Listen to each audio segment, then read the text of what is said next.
To initiate a return on Dhgate, start by opening your web browser and navigating to the Dhgate website. Once on the site, you'll see the logo, search bar, and register and sign in buttons. If you haven't already, create an account by clicking on the register button or sign in using your email and password.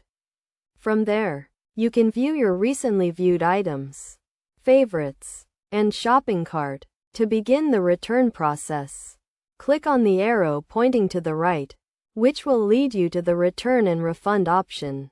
Alternatively, you can access this through the My Orders menu, where you'll find all your orders, including those waiting payment, shipment, confirmation, review, and return or refund. Identify the order you want to return and click on the return option.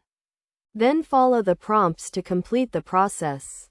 The entire return procedure is managed through the My Orders or Orders page on Dhgate.